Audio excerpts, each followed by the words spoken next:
The time is 7 PM and I call this regularly scheduled meeting of the Red Oak City Council to order. Let it be known that we have a quorum present. We have Councilman Drake, Councilman Franklin, Councilman Goodwin, Councilman Smith. Councilman Lightfoot is absent.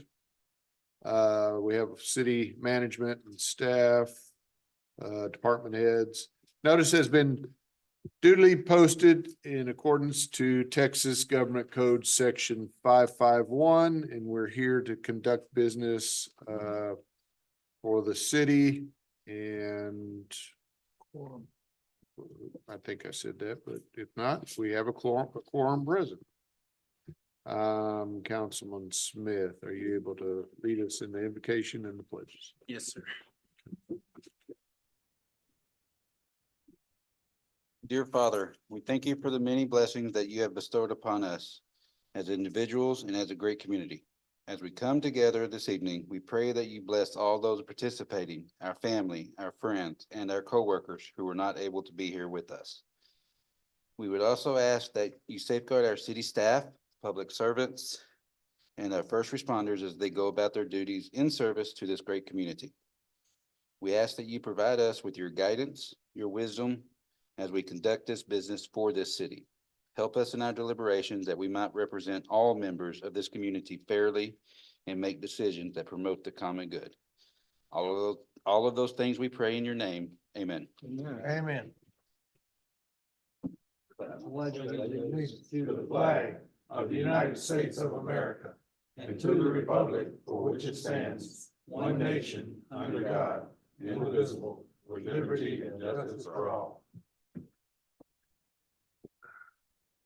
I, the Texas flag, I pledge allegiance to thee, Texas, one state under God, one indivisible.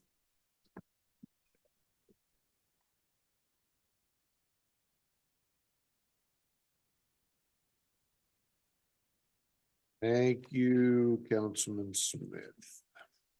Chief Wolf, we've got an introduction.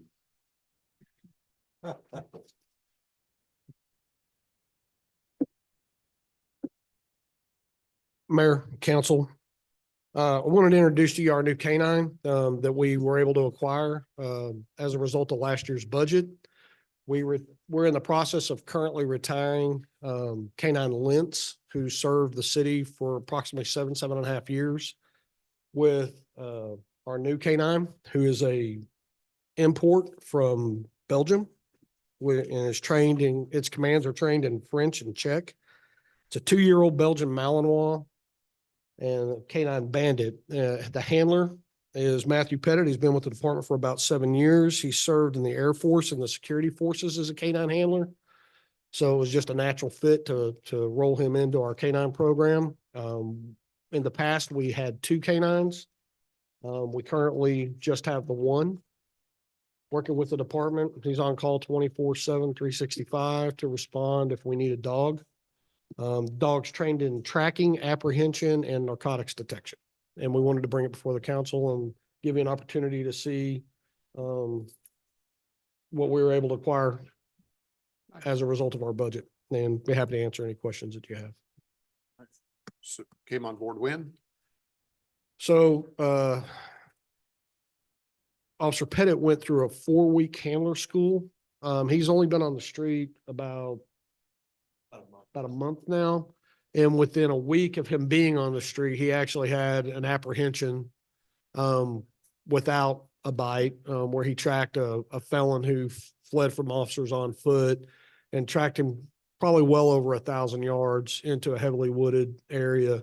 And the dog found him. We were able to call him out once the dog alerted to his presence without anybody being hurt or injured. So he's already got his first catch. Let's see, he likes chocolate or. Give him a treat. Good to meet you. And thanks for Thank you very much. having him here. So you bet. Appreciate it, man. Thanks. Okay.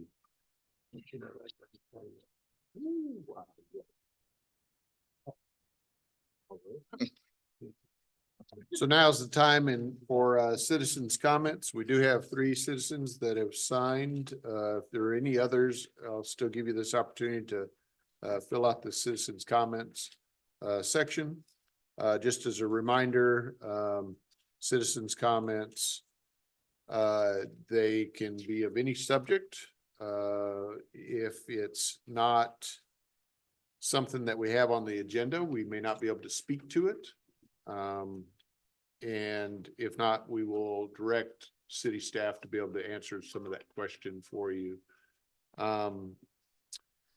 They are limited to within 3 minutes, up to 3 minutes. And so when you come up to the front, identify yourself, your address, and if it's something that's an agenda item or it's just something that you want to ask a specific question. I'll take them in the order that they were filed. And so that first one is Ms. Staggers.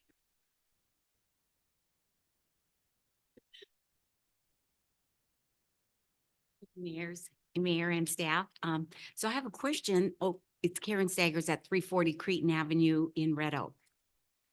So I had a question about this bridge, the Villa Bridge, project. I've seen on Facebook a little diagram of what it is and what it's to look like. Okay. And I just wondered, how long is the project going to take? And will there be accommodations for the residents that live on that side of, on the west side of Avila Bridge, to go and get on the freeway and things? Stop signs possible? Temporary stop signs? So that's all a great question. That's all dictated by the state of Texas, since that's a farm to market road. We probably can answer some of that information because it's all on the website. Does anybody have a start date most currently? Yes, Mayor, currently, based on the last information we got from TxDOT, the start date will be potentially May. TxDOT reported for not starting when they say, but we're looking at the potential right now. From the information from TxDOT, as far as timeline, from the project start, it's scheduled to be a 42-month project. And From the west side of 35, so the new bridge to Ryan Drive. And our understanding is it will not shut down Ovilla Road. There'll still be access. So we don't have to worry about having to bypass and go down to Red Oak Road or go back up to Bear Creek. They'll make accommodations. It may not be the best accommodations, but that's not anything that we as city has control over. Okay. That's all a state project. Did you want to comment on anything else? No, I think that's pretty much it. I think the April date though, isn't that the let date? And it may not actually start construction until, It's already let. It actually let in February. okay. So you Yeah, have 'cause I more just know information? that at Bear Creek and Yule Road, you know, whether you're making a right or a left there, the line is always really long there. I don't know if they would consider putting some temporary stop signs just to kind So of, that would be Glen Heights Glen that would kind of control that. And if we identify something that we have control over, but it won't be that farm to market road. And we have to put some type of temporary stuff up, that'll be made at the city level. That can be that way to help alleviate that. I'm sure they're looking at that stuff, but I can't tell you what it is because I don't know, but they're gonna make it so our citizens can get around. So okay. Well, thank you very much. thank you. Good to see you. Thank you. Ms. Walker. Hey, y'all neighbors. My husband calls the 3 of us the Golden Girls. Mr. Mayor and the City Council, I'm Marva Walker at 322 Creighton Avenue, Red Oak. I've been a resident for a little under a year, built a house here and love the community. I just see that all like every other in the communities, every other street light is like out. So I wanted to know who oversees that? Is it our HOA or is it the city in residential areas? Share with me where Creighton is. It's Is off it over of there behind the- Harmony by the new Okay. theater.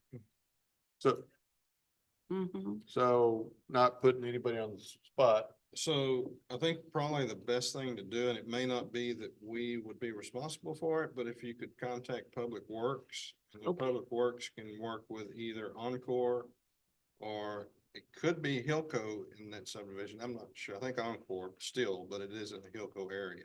Okay, And then if it is one of our street lights, then Public Works can, do some maintenance. But that would be where I'd start, would be with Public Works.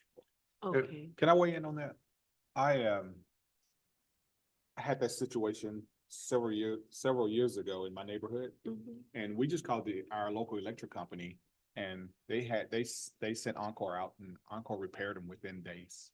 Really? Yes, ma'am. Okay, that's helpful. Thank you all. Raise your hand, Mr. Williams. Yes, so that's what we tell a lot of residents when they call. It's really easy to just go on Encore's website Mhm. and just pinpoint that I just have the geo map there, and pinpoint, and they'll get right in. They'll get right to it. And if there's ever any issues, we obviously just do that, but it's a lot easier. So if you know the cross streets, Okay, For the person that's calling up, they know that they may not put the address, but they know where they can interact with that. so are you Encore or are you Hilco? Encore. Yeah, so that's who you think they Mhm. go to. Yes, okay, All right. thank You you. bet. Glad to have you here. Uh-oh, we got another neighbor. Ms. McCants? Mr. Mayor and City Council, mine is pretty easy. I just want to know, I've been to the, State your name and address, please. oh, I'm sorry, Beverly McCants, 328 Creighton, Red Oak. Thank you. I have been asking around, what do you do with your grease refuse? And nobody seems to be able to tell me. So grease specifically or oil, like from cars? What do you, Cooking No, grease. cooking oils. okay, Scott, you want to address that one? you got that one also, sir. So, well, there's, the only time that we, public works is if during the holiday season, working with another agency, they provide containment. And so we publicize that so that residents know, so the holiday greetings and cooking, there's places like that, it's normally accepted. But other than that, it's not formal basis, other than that, holiday time. Which for us, which is.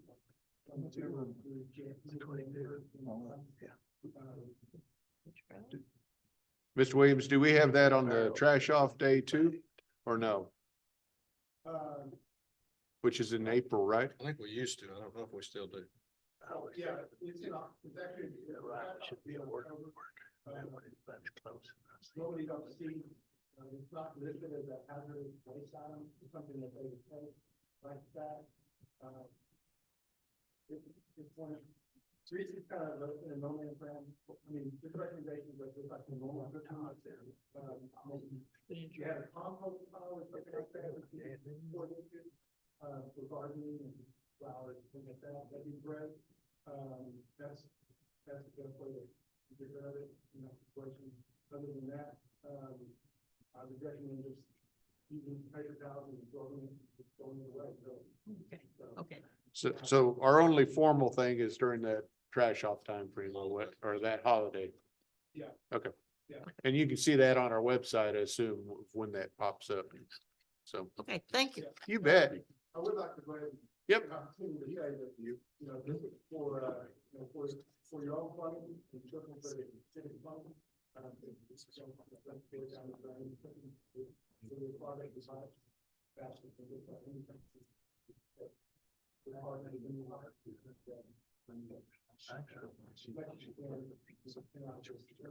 Awesome can to have it.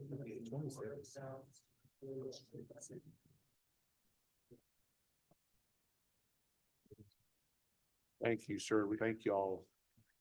Good to meet y'all and have you here. Was there anybody else that didn't get an opportunity to sign in that wanted to see? Okay. Okay, so now we are going to go, oh, I'm sorry. Yep. I apologize. She just did it. And because we don't have paperwork, please state your whole address and everything. Josie Anderson, 311 Pebble Creek Drive, Red Oak. And my concern is about trimming your tree limbs when you're piling it on the side of the street. Who picks that up? Okay, Pebble Creek, that is behind Ace Hardware. Yes. Tree trimming pickup, Scott. So, are you talking about limbs When you that you limbs have, it on the you side, yeah. have chopped down and you're Yes. wanting them to be picked up? Cleaning, yes.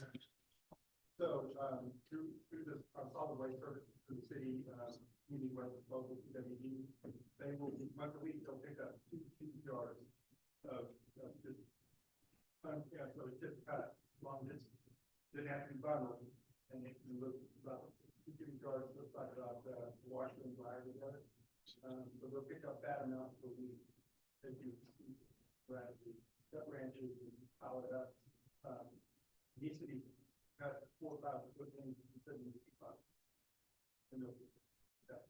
And if you did want to bundle it, you can still pick up as much as you bundle. Not limited by yards. But it has to be bundled. It just can't be. Yards is not, but if you wanted to bundle it.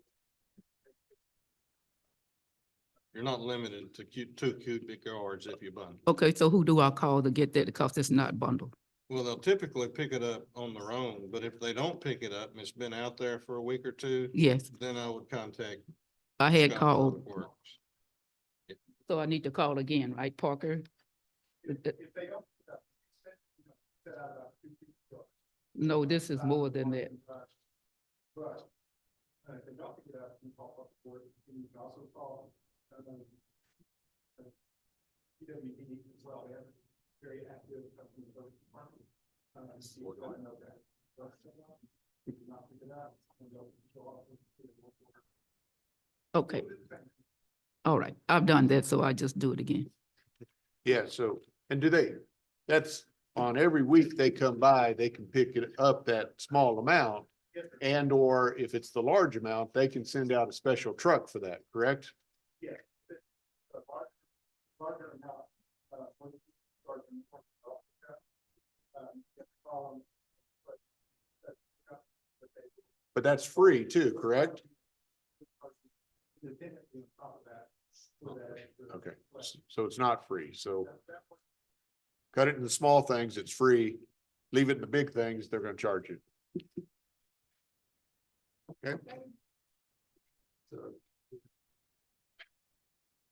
Thank you. Was there anybody else? I'm sorry, I looked down too quickly. Karen, you got her address? Get the number, just the number. 311. What is the name? And what is the number of your address? 311. 311. Perfect, thank you so much. Thanks, ma'am. Okay, so now is the time for consent agenda. Consent agenda items are items that have been discussed in previous meetings, items that are considered routine in nature. They can be acted upon with one motion. Any council member or city manager or such may ask an item be pulled and considered separately. Is there any item that needs to be pulled and acted upon separately? Hearing none, I'll entertain a motion to approve the consent agenda as presented. So move. Second, Councilman Franklin, Councilman Drake. Those in favor? Franklin, I. Goodwin, aye. Drake, aye. Smith, I. That passes 4-0. So that was items 1 through 14. We are not going to do number. Yeah, Mayor, and council, items 15 and 16 are related. It's my understanding that the applicant in that case has requested a continuance to the April 8th meeting, which is your next regularly scheduled meeting. So there's no need for item 15 and 16, and I would ask the council consider a motion to continue 16 until the April 8th regular meeting at 7 PM. Entertain that motion to continue till April 8th. So moved. Second. Councilman Drake. Councilman Smith, those in favor, Franklin, I. Goodwin, aye. Drake, I. Smith, aye. that passes 4-0. And there obviously no need for number 15 this time. Oh, okay. Item 17, consider adoption of resolution number 24-024R, the city council, the city of Red Oak, Texas, approving the terms and conditions of the architectural service agreement by and between the city of Red Oak and Welker for the Fire Station 3, which is attached here to and incorporated herein, and Exhibit A, authorizing the city manager to execute a contract in a form approved by the city attorney and providing an effective date. And ladies, there's going to be a fire station down by y'all, so that's going to be a great thing. Chief Blanton. Yes, sir, Mayor, Council. The city and staff went through a competitive RFP process for the selection of the architects. And we've, decided on Hoffer and Welker. Do have James Beers here from Hoffer and Welker to answer any questions, but they'd be with us to help us through the schematic design, the design development, the construction documents, the building, construction administration, pre-design, the whole process. And we're excited to be able to work with them and get the fire station started and off the ground, or on the ground, I should say. Yeah. But I'm here for any questions, or Mr. Beers is here as well, if you have any questions for him. Council, are there any questions on this? No questions. No question. No question. This was again approved by our budgetary items this past, 305,000. September. No, that's 18. Okay. Consider, adoption of resolution number 24-024R. So So moved. moved. Smith.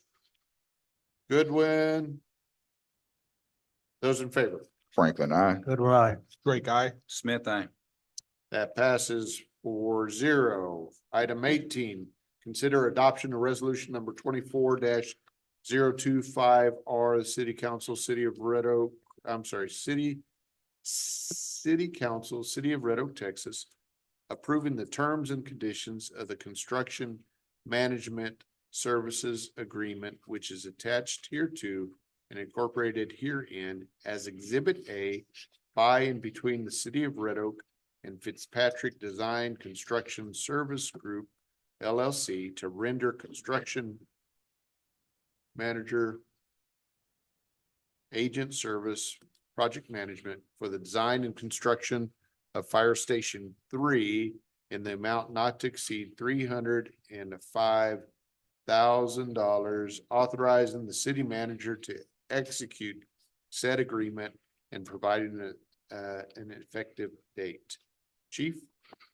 Yes, sir. Again, on this one, we went through a competitive RFP process, and we've chosen Fitzpatrick Construction Design to assist us in that. Some of the things that they will go through is just a few of the things is, bid advertisement, assist the city in evaluating solicitation responses, recommendations as needed, kickoff meetings, help them process invoices, monitor the work. So they're, from start to finish, they're going to be there from the design process through the construction to make sure we're staying on timelines, make sure the construction method and the construction material is what it's supposed to be.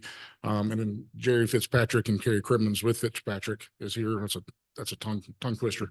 And this also was included in the original budget process that we went through last year for the fire station number 3. I'm happy to answer any questions. And also they're the same ones that worked with us on this facility here that we're in. So they've done a good job for us previously. 20 years ago, we did both the, I think, the 3 or 5. All right. Council, any questions? I don't have any, Mayor. No questions. Entertain a motion to adopt resolution 24-025R. So move. Second. Goodwin. Drake, those in favor? Franklin, I. Goodwin, aye. Drake, I. Smith, I. That passes 4-0. And yes, we're excited to have you back in our city because you did a fabulous job on this conversion. So thank you all very much. So, and looking forward to seeing what renditions our architectural service kind of comes in. So, okay, now, and item 19, consider adoption of resolution number 24-026R, the City Council, City of Red Oak, Texas, approving the terms and conditions of the memorandum of understanding and interlocal agreement herein after collectively referred to as the MOU by and between the City of Red Oak, Texas A&M Engineering Extension Services for participation in Texas A&M Task Force 1 Urban Search and Rescue Activities, which is attached hereto and incorporated herein as Exhibit A, authorizing the city manager to execute the said MOU in a form approved by the city attorney and providing an effective date. Chief Blanton, you want to? Yes, sir. If y'all recall last month during departmental reports, I'd mentioned that we had one of our members get accepted by Texas Task Force 2, Battalion Chief David Patrica. And he's not able to be here tonight. He's supposed to be on duty, but has a vacation today. And so this is the MOU that we can go out and we can send him to these disasters or to the trainings there too.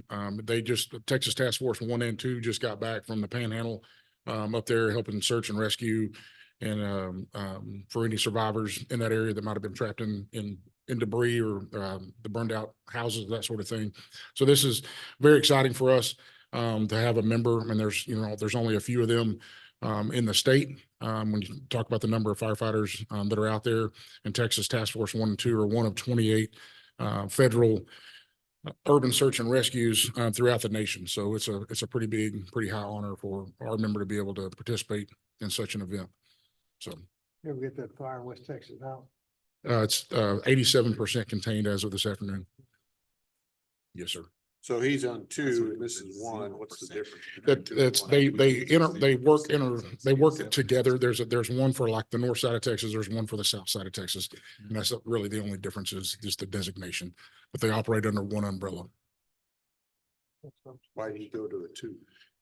Just because it's in our area, if you make it, you get assigned to Texas Task Force 2. So that's the 1. The one is under their entire umbrella for all of their MOU is under one, and then they've added to that over time. Okay. I had the same questions. No, I'm with you. I had the exact same questions. Cool. Council, any questions? No question. David, congratulations. He earned it. Thanks, sir. Will do. He and I were rookies together at Glen Heights. Yep. Well, I thought you had the fire experience. Well, that's what I knew what to do before you got here. He didn't learn, did he? That's been 20 some years ago. I did complain. All right, so entertain the adoption of resolution number 24-026R. So moved. Drake, Second. Franklin, those in favor? Franklin, I. Goodwin, aye. Drake, I. Smith, I.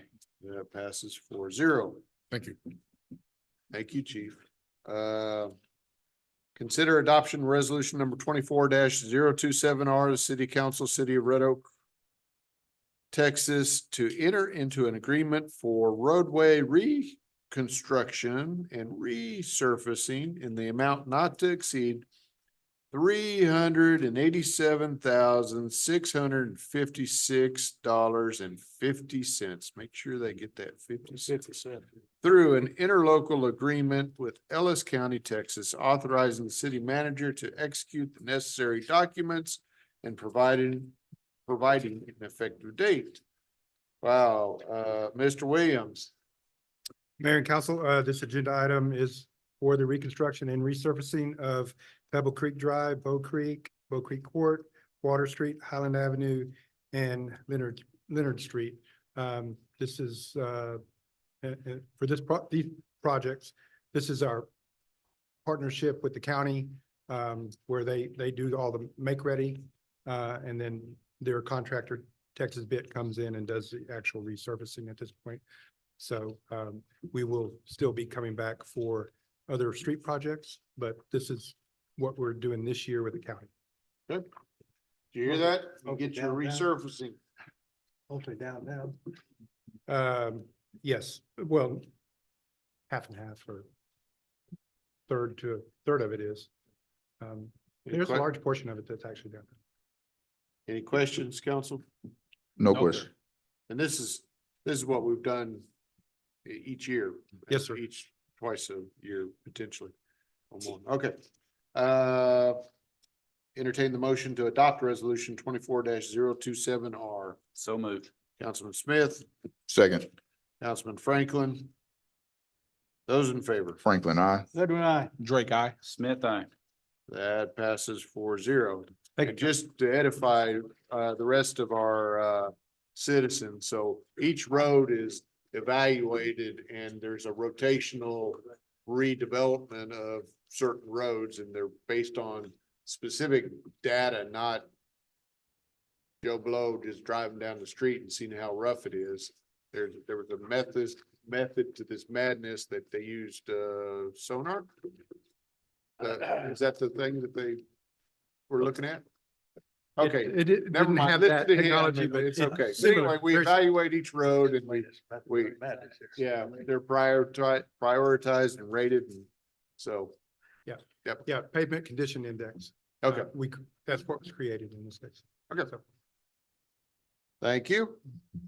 And item 21 is continue a public hearing and consider approval of ordinance number 24-009, the City Council, City of Red Oak, Texas, amending the comprehensive zoning ordinance and map of the City of Red Oak, Texas, as hereto amended by granting a change in zoning from Plan Development 28 revised PD 28R to Plan Development 28 revised to PD 28R2 for the development of a senior multifamily complex on the property described as Lot 2B, the Pleasant Ridge Retirement Community and Ellis County Property Identification Number 230930, City of Red Oak, Ellis County, Texas, ZC 23-45, requested by Mr.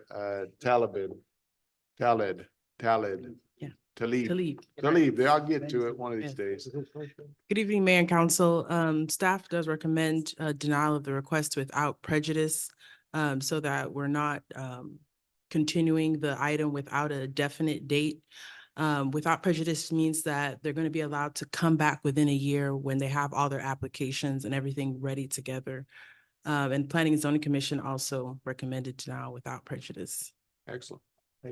So entertain that motion to deny, okay, tell me the, You want me to tell you? yes, tell this. One, there's public Oh, hearing, so, oh, one, there's public hearing, so technically you need to open the public hearing, so you can do that. It's open, right? Yep. It's already open.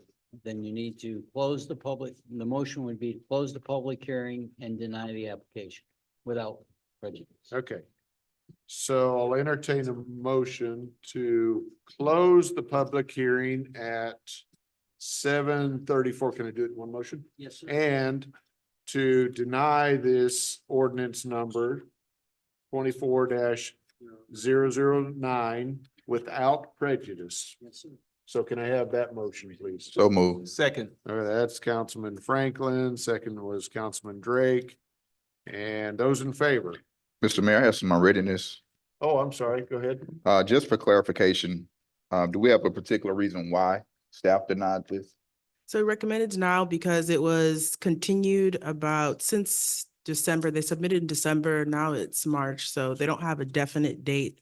And there are some outstanding items such as the architectural elevations, preliminary drainage study, And there were some questions that came up with the fencing that still needed to be sorted out. Okay, thank you. Mhm. So I'll still, did that answer your question? Yes, sir. Thank you. So now I'll take a vote on that. Franklin, I. Goodwin, aye. Drake, I. Smith, I. All right, that passes without prejudice. Thank you, Dr. Emma. And here we go, gentlemen and ladies. It's departmental reports. Chief. Good evening again, Mayor and Council. Just give you an update. We deployed 4 personnel to the Smokehouse Creek fire up there in the Panhandle. We deployed Captain Lance Wilkinson, Captain Jared Ushery, driver engineer George Guerrero, and firefighter Justin Slovak. They deployed on Wednesday, February the 28th. Left here about 5:30, 6 o'clock in the morning, made it up there. Shortly after their arrival is when that fire really exploded, and it went from 250,000 to 500,000 to 750,000. As of today, it's at 1,058,482 acres. That's about 1,700 square miles. To put that into perspective, Ellis County is 952 square miles and Dallas County is 909 square miles. So it's just a tad smaller than the entirety of Dallas and Ellis counties. Pretty good size. I know it was over 100 miles from east to west in length. Our guys were up there. They covered the city of Fritch. City of Fritch lost over 100 homes up there. So our guys did a lot of structural protection, a lot of wildfire. They just got home yesterday afternoon around 4 or 5 o'clock. So they made it back safely and spending some time with their families. So in addition to that, I'd also like to brag on some other personnel that this was all done off duty. Battalion Chief AJ Yakubik, Captain Josh Nichols, and firefighter Gabriel Guerrero. They decided amongst themselves for the affected ranches up there and took over 100 round bales of hay to the burnout ranches up there. They did this out of using their own vehicles, their own trailers, their own hay, their own fuel, their own time to go up there. So just goes to show an outstanding group of individuals we have working at Red Oak Fire Rescue that they thought enough to drive several hundred miles using their own vehicles to do that, and not to, in addition to the firefighters that were up there helping protect those areas as well. So very, very proud of our guys' work. In February, we saw an increase of about 13% increase in call volume as it compares to February of 23. So we're continuing to see that. I know last month I'd mentioned to y'all, we had a 45% increase in call volume in January, and now we've had an additional 13%. So we are definitely responding for more calls for service. I do have a presentation that we wanted to show y'all. If you haven't heard about it, there's this little thing called the solar eclipse coming to town on April the 8th.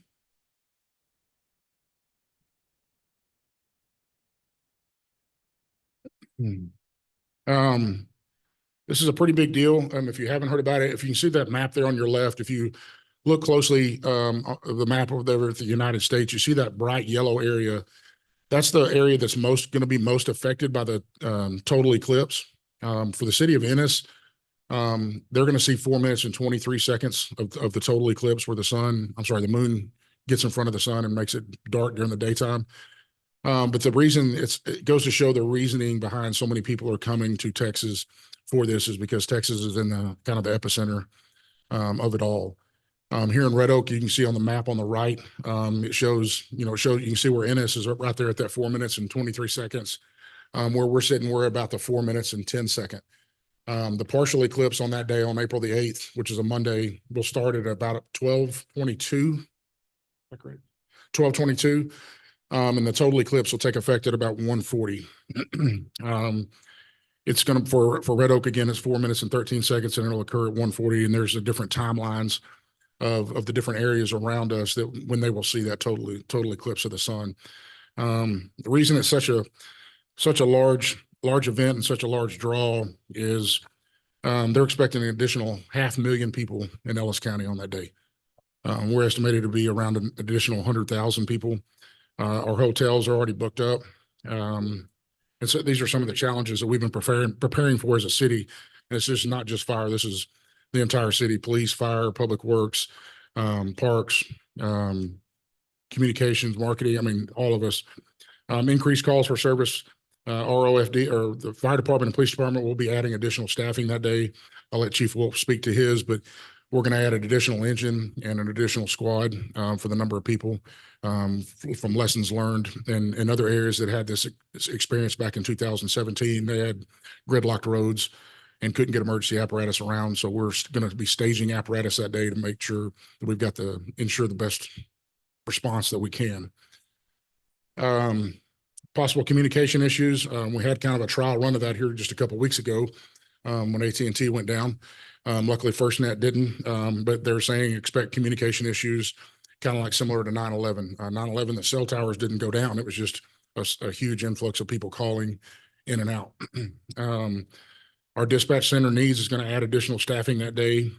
Fortunately, Red Oak ISD is closed, both staff and students. But some other factors we're keeping in mind is grass fires, people pulling over on the side of the road, hot catalytic converters. It's that time of the year. They're also saying, for fuel shortages, I know our public works for city vehicles, we're going to obviously get everything fueled up early, and then they're going to have fuel tanks for us, but they're saying at the gas stations, potential fuel shortages. There's an increase on those days for illegal drug use, possibly active shooter terrorism, and human trafficking because they follow where the crowds and the money are. Here's some of the known events that are going on around Ellis County. Ennis has a watch party, the Galaxy Drive-In, Camp Cosmic at the Texas Motorplex, Ennis Bluebonnet Trail Festival, Sugar Ridge Winery, Midlothian's got a watch party, Alma has a watch party, Waxahachie has a rail yard and an event at Sagu.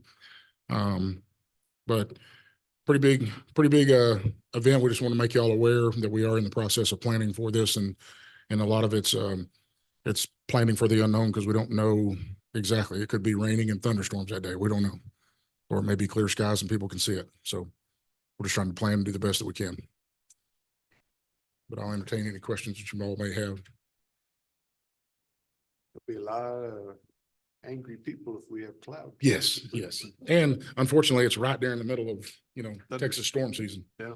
So hopefully we Can can they have not that. plan it for a different day? Yeah, well, I've called and man hadn't answered.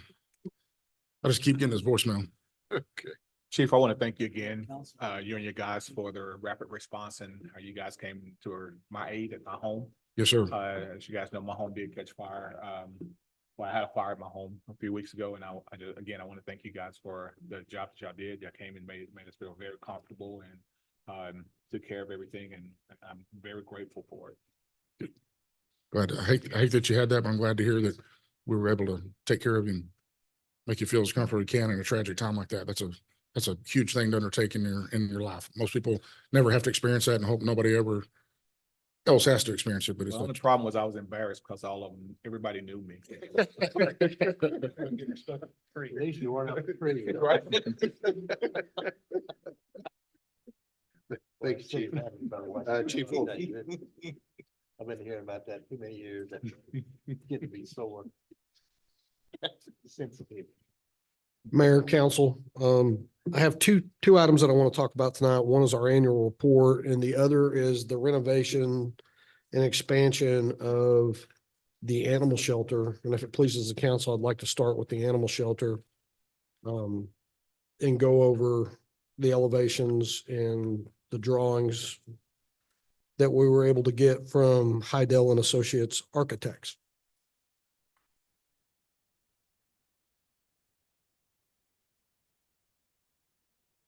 So as you know, in the budget, we were approved some additional funding to continue the renovation and expansion of the Red Oak Animal Care and Control Building. As you can see here, this is the existing facility site and layout on your computers and on the screens. The building that's in yellow is the existing building. And the green is the existing play yard as indicated by the document. What we're proposing, it's roughly about 1,900 square feet, the entire facility, the building. We're recommending an expansion under roof of about 2,900 feet in addition to the existing space of 1,900 feet.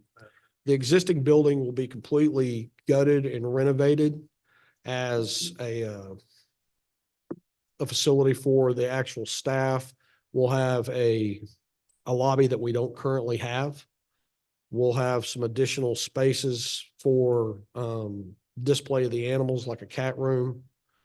We'll also have some additional space for actual staff. That building currently doesn't have any restroom facilities or anything like that. So the renovation will encompass a lot of amenities that don't currently exist.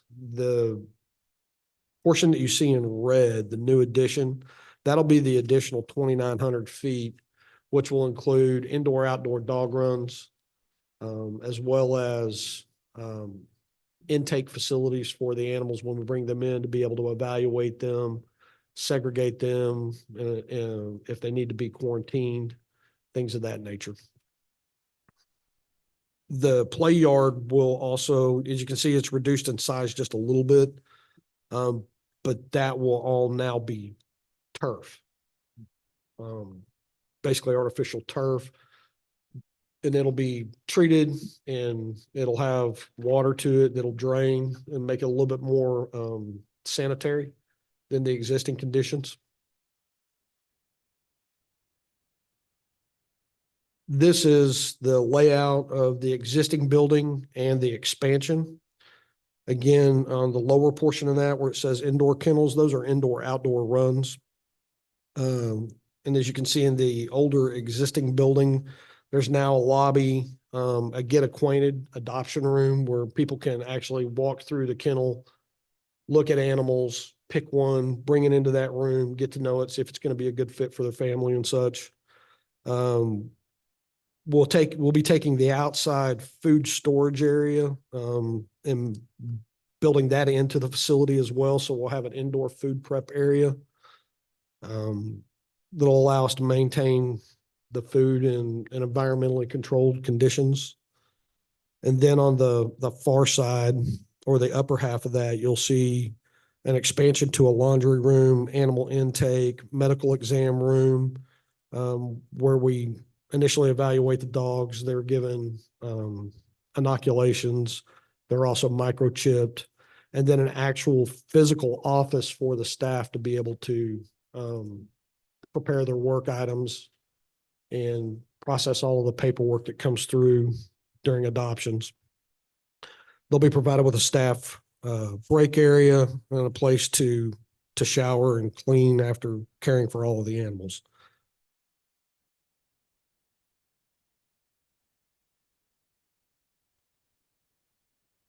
So the existing building, if you look to the right, you can see the new addition and everything. To the left of that is the existing building. So we're going to be adding that extra square footage that we talked about. Their recommendation, and you'll see the elevations on the next slide, is to re-brick that building so it matches some of the other existing buildings in town. So it creates some kind of continuity amongst facilities. There were two different renderings that were provided. This is the one that was agreed upon as being the one that would bring the greatest degree of continuity to the city. Yep. And it has that longevity, long-term consistency wise. So again, we think that this is going to be a good building for us. Be a little added extra cost to this brick facade, but we think that the budget will support it at this point. We'll know more when they get into the renovations. We're at a point now where we're going over some of the final details, and we'll be ready to put that out to bid for construction. And I'd be happy to answer any questions that you may have on this concept. We approved a firing range for this year. How's that going? Not prepared to speak to that. I think there's still some discussions on location. I think the actual build will probably be fairly easy once we get to that point, but I think there's still some discussions about location. Thank you. So the one question I would, if you go back to the floor plan. Yes, sir. It appears the cat playroom's a little bit larger than the acquaintance for the dog. So I would ask that you look at those dimensions.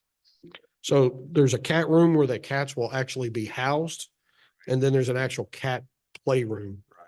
So the dimensions on the playroom are pretty similar to the actual get acquainted room. And then the actual cat room where the kennels will be stored for the cats is a little bit larger. Yeah, but so the get acquainted is for the dog. Yes, sir. I would make that larger than the cat one. Okay. I mean, and it may be right, but the pictorial does not support that. Okay. Best thing, put a little lock in. Just shifting that wall over, so just hear about that. That's right, that's what I do for a living, so I know. Dogs need more space than the cats. cats, Franklin. Cool, that looks great. The other item that I would like to talk about briefly is the annual report. I provided each of you with a hard copy and an electronic copy. And go over some of the statistics for 2023. Excuse me. Overall, when we look at our crime from last year, we had a decrease in crimes against persons of about 4.49%. Went from 156 incidents in 2022 to 149 incidents in 2023. Our aggravated assaults decreased from 24 to 16, which assisted us in those lower crime against person rates. Our crimes against property increased 21.15% from 331 incidents to 401. Through our evaluation of those statistics, we were able to determine that the majority of that increase was from shoplifting offenses. That's what contributed to that increase in that number. Our crimes against society decreased from 42.86% from 168 incidents in 2022 to 96 incidents in 2023. Crimes against society can be a myriad of things. It's a very broad brush title. The national incident based reporting system uses, but that can be anything from animal cruelty to prostitution to gambling to drug offenses to weapons violations. Anything that has potential to impact society is what falls under that. And so we had a decrease there.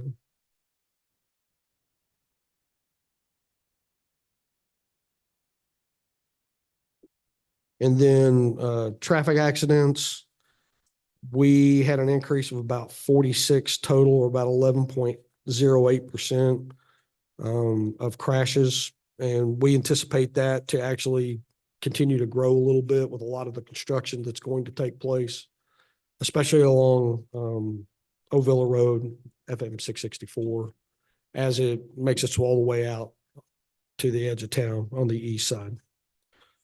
Our call for service response times. Our goal is to be able to respond to priority one call types within 5 minutes. All other call types within 8 minutes. In 2023, our average response time for priority one calls was 3 minutes and 55 seconds.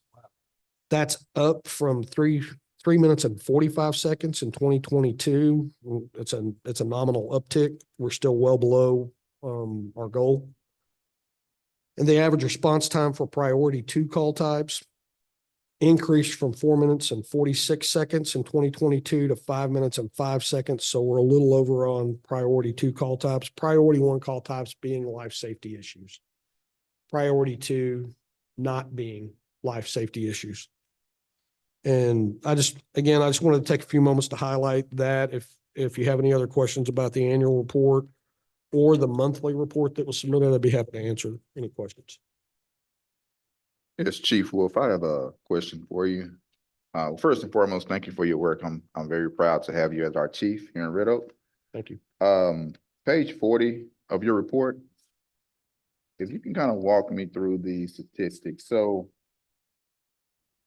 in 2022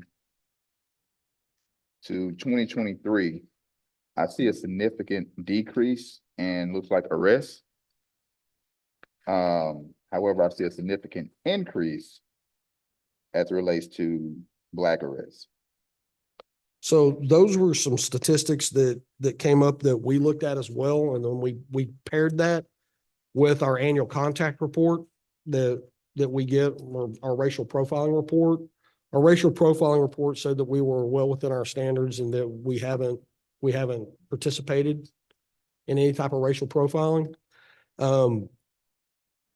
When we went back and sifted through these numbers, we couldn't find any specific trends or anomalies that indicated why there may have been more arrests of Black versus white versus Hispanic. Other than that's who got stopped. A lot of them were attributable to traffic stops where narcotics or warrants were found. So one of the things to remember about a lot of these numbers is a lot of these arrests are not necessarily on view offenses, but they're arrests for warrants that existed on individuals that we may have stopped on a traffic stop. So it's not necessarily a charge that we put on somebody. It was just us picking a person up on somebody else's warrant. And so when we looked at that, there were some numbers that would indicate that we were picking up individuals on those warrants from other agencies that may have caused that spike in that number. So that's very significant. Your total arrest was 428 and 50% of that. Yes, sir. So again, it's, for me, what we have to look at is to go back to the racial profiling report, or what we call a contact report, and see if those numbers took a little bit of a spike or they took a little bit of a hit.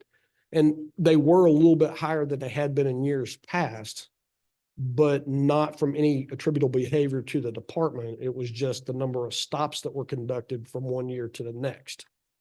And so when we took those numbers and we compared them to this, we saw that the arrest numbers were higher, but there wasn't necessarily any change in behavior from the officers that would have impacted that.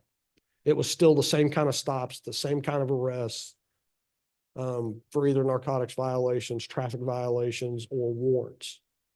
And so we didn't see any departure on the type of conduct or contacts that we were making. It was still the same kind of contacts, traffic stops that led to an on-view arrest, or traffic stops that led to an arrest warrant. And then also you have to factor in non-traffic stops, domestic disturbances, things of that nature. Right. So there wasn't anything that was significant or that we could glean from any of our documents that said, hey, why are these numbers necessarily higher, other than the impact of warrants and making more warrant arrests. Thank you for your transparency, Chief. Yes, sir. So our active live cameras that do those, Flock cameras? yeah, Yes, sir. still a good thing? They're a fantastic tool for us. They lend us the ability to be able to, well, again, for warrant arrests, we have people that drive through town that have warrants attached to their license plates from another city or another agency or a stolen vehicle that come up on that. So the officers are able to respond to the area where they saw that, try and find those vehicles. And as we've talked about in some of our previous monthly reports, we were actually able to catch a robbery suspect because of the flock cameras. And it's not so much a big brother type concept as it is all these people feed into this database, and these cameras, using artificial intelligence, read the license plate, run it through the system, and then it pops up on all of the officers' computers that are driving around and says, hey, there's a vehicle just drove by you that had felony warrants out of another agency. This is the vehicle. its description, its color, its license plate, any unique identifiers like stickers on the back window or whatever, it actually takes a photograph of it and sends it to the officer. They're able to find those vehicles and make a probable cause stop and take those offenders off the street, in some cases, violent offenders. So along those lines, some of that 428, that's not Red Oak, that's not all Red Oak residents. That could be people that are driving through, correct?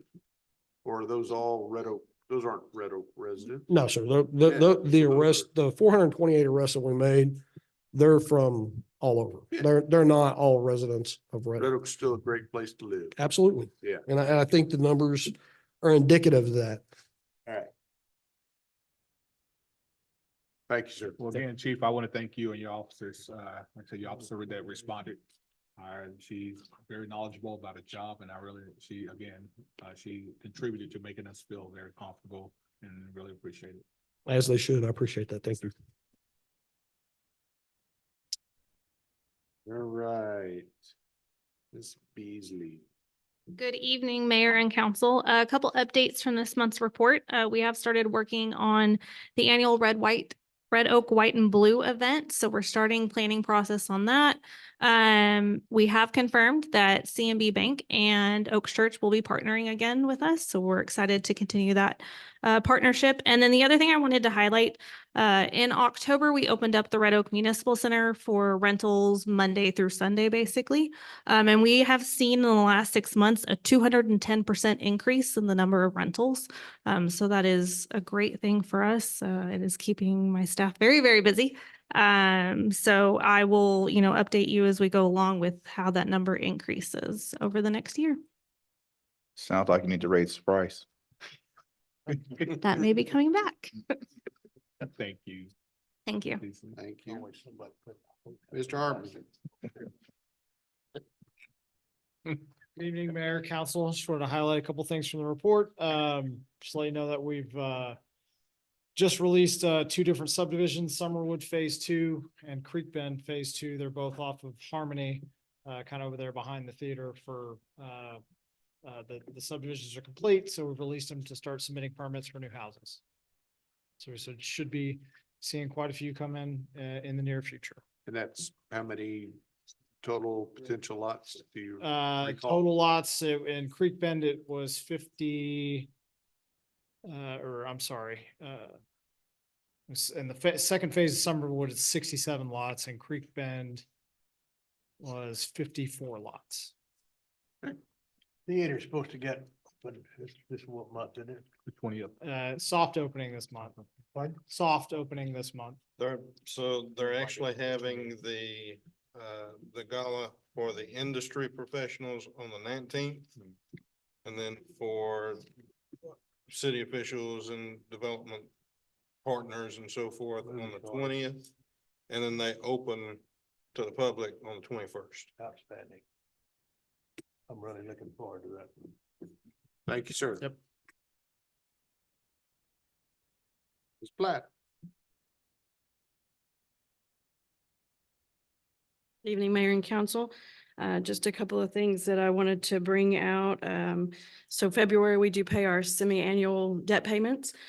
So we did complete those. We paid out a little over 6.8 million.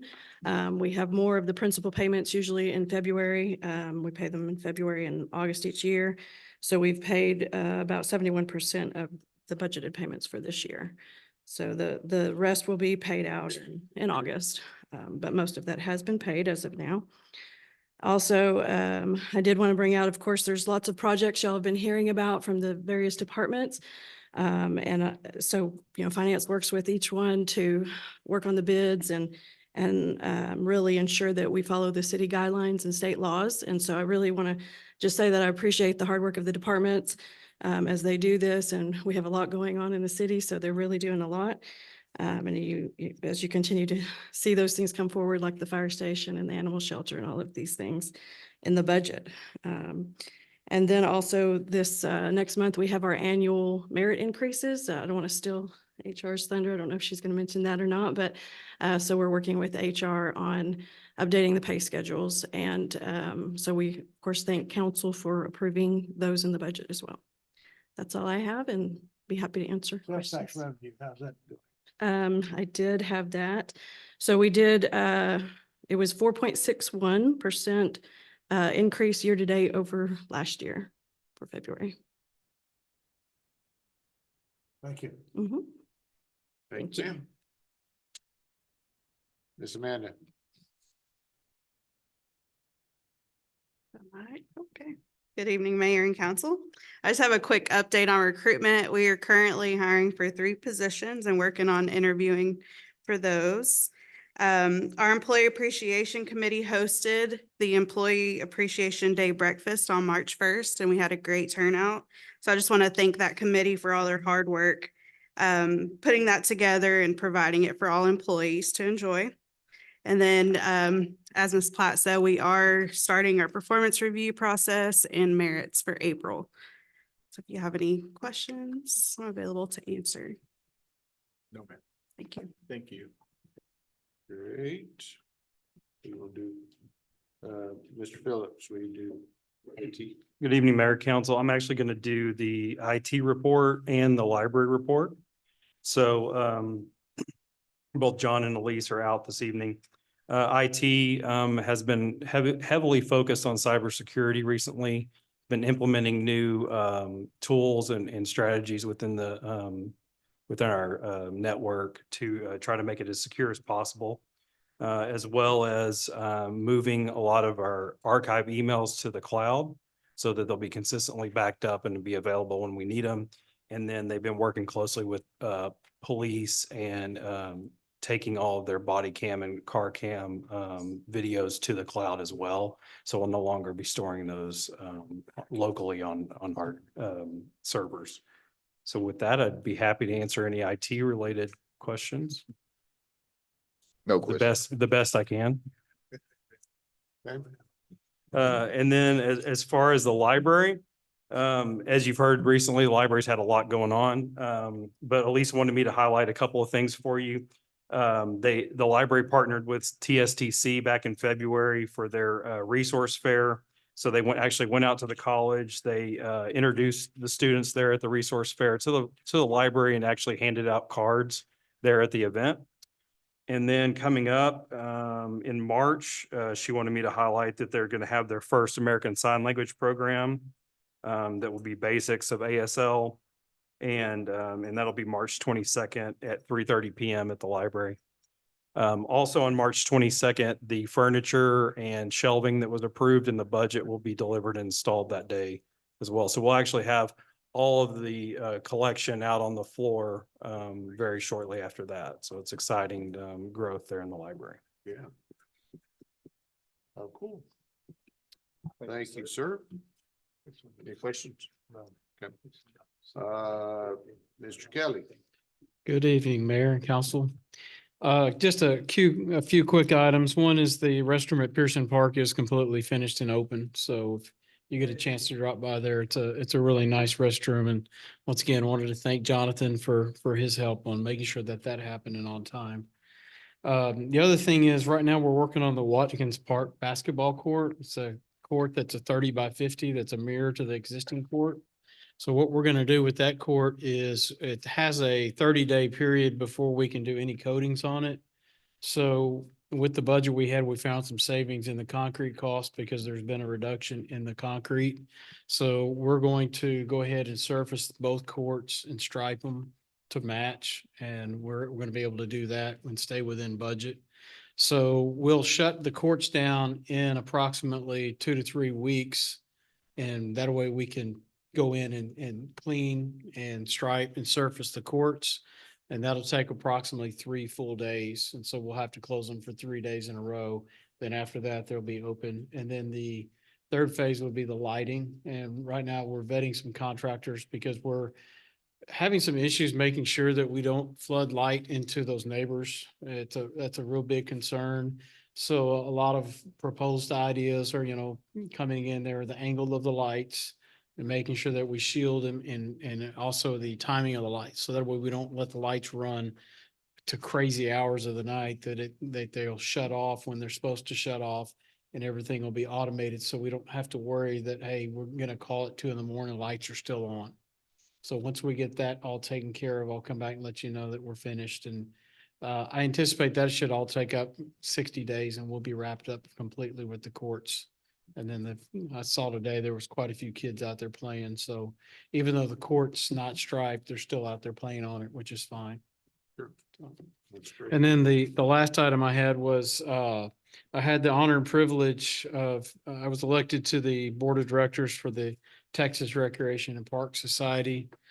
And so I was sworn in. Thank you. I was sworn in 2 weeks ago for that, and that'll be a 2-year deal. I think the greatest thing about it is something I didn't anticipate was I've met more people than like situations and learned more about other cities and what they're doing in the last 2 weeks than I have in the last probably 20 years. It's been amazing. Just to outreach, you call people up and all of a sudden they're wanting, hey, you're on the board. Oh, cool, let's talk. And so you just learn a lot about the different cities. And I think that's really going to help me in being able to bring things here to Red Oak, that making sure that we're keeping up with trends and doing things that other people are doing. And that way, we can have great things here. I don't want to do everything that they're doing. I want to do them better, but I also have to pay attention to what's going on in the industry. So. Any questions? Congratulations. Thank you. Congratulations. Any questions? No. Thank Appreciate you, it. sir. And Mr. Williams.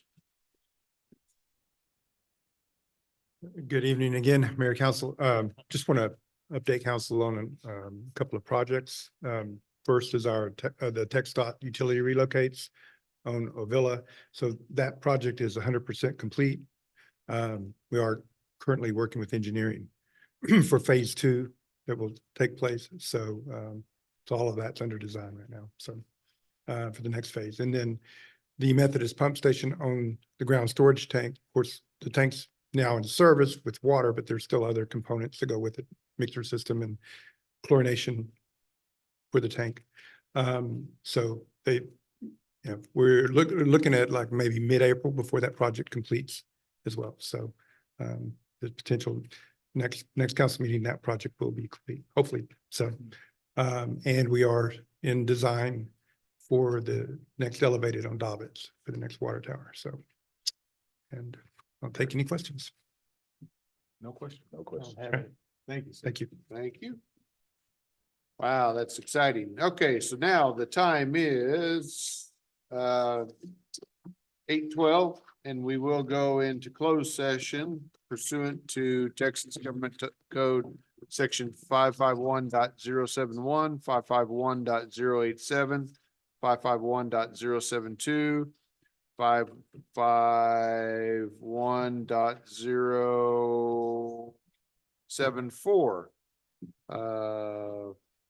Do we anticipate taking any? Yes. Okay, so we, And if we could get Chief Blanton first, and then I'll ask Lee to come in and then Cal. okay. Blue Mountain Line.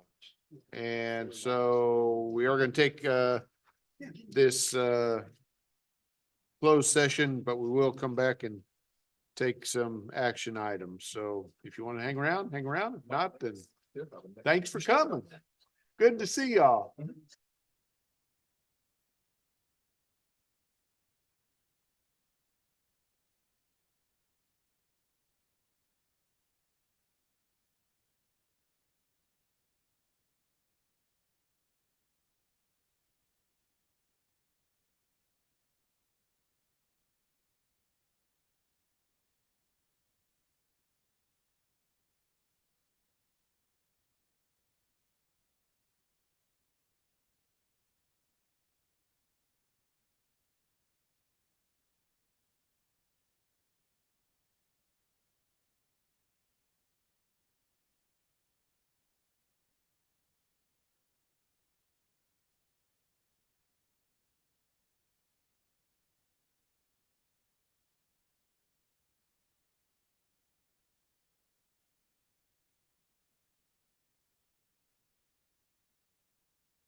They'll get back together.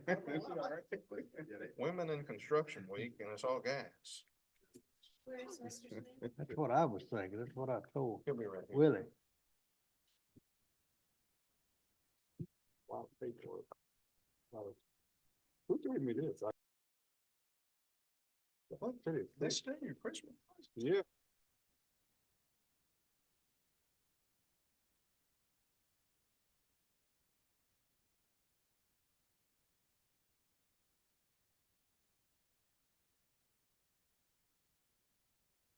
The time is 10:13. And we will reconvene back into open session. We do have one action item that we need to take care of. And I would entertain the motion to approve an employment agreement by and between the city of Red Oak and the city manager for a period Thank you, sir. to 2031, or however many years that is. 6 years. No, 7 years. Seven years. And authorize the mayor to sign, which is attached hereto as Exhibit A. No move. Second. That was Councilman Goodwin, second by Councilman Drake. Does that make sense to everybody, how it was worded? Yes, sir. Okay, those in favor? Franklin, I. Good one, I. Drake, aye. Smith, aye. That passes 4-0. Any other actions that need to be taken? No, sir. Okay. Entertain the motion at 10:14 to adjourn. Second. Franklin and Drake, favor? Franklin, I. Good one, I. Drake, aye. Smith, aye. Let's go home.